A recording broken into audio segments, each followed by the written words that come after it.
Socialism is popular in the UK, not just among students, but also among people in their 30s and 40s. This is confirmed by survey after survey. Surveys also show that support for socialism in general terms is matched by support for a broad range of individual policies that could reasonably be described as socialist. Curiously, support for socialism in the abstract is not matched by positive perceptions of any actual example, contemporary or historical, of a socialist system in action. People with a rose-tinted view of, for example, the former Warsaw Pact countries, of Maoist China, of North Vietnam or North Korea are a small minority in Britain today. Socialists have successfully distanced themselves from the over 24 failed attempts to build a socialist society. Their claim that these systems were never really socialist, but represented a distortion of the socialist ideal, has become conventional wisdom. Today, holding the failures of, for example, the former Soviet Union against a contemporary socialist is considered crass and boorish. Yet, while socialists distance themselves from contemporary and historical examples of socialism, they usually struggle to explain what exactly they would do differently. Socialists tend to escape into abstraction and talk about lofty aspirations rather than tangible, institutional characteristics. Those aspirations, for example, democratizing the economy, however, are nothing new.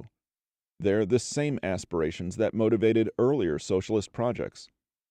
Socialism has never fulfilled those aspirations, but this is not for a lack of trying.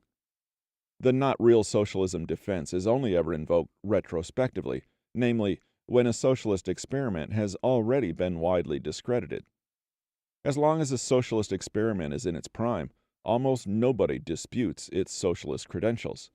On the contrary, practically all socialist regimes have gone through honeymoon periods, during which they were enthusiastically praised and held up as role models by plenty of prominent Western intellectuals.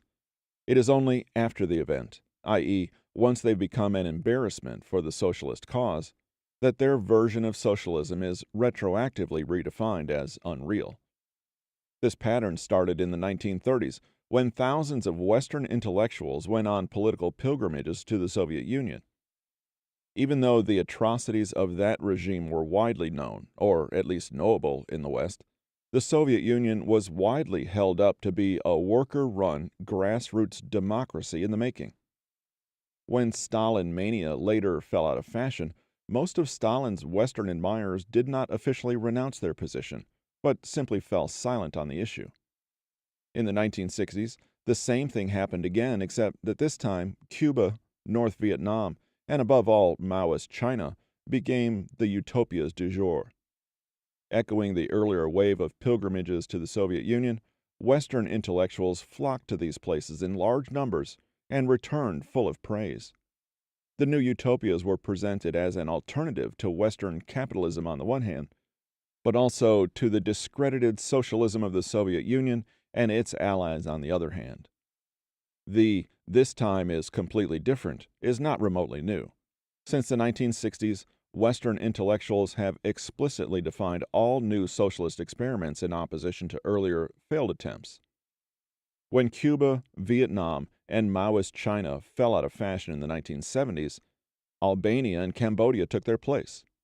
The scale of the pilgrimage was tiny this time, but the basic pattern was the same. Western admirers claimed that while earlier socialist experiments had been corrupted, this time a genuine workers' and peasants' democracy would emerge. Due to their extreme isolationism, these countries were not tainted by associations with discredited versions of socialism. The two most obvious natural experiments of socialism are the splitting of Korea and Germany into a socialist and a broadly capitalist part.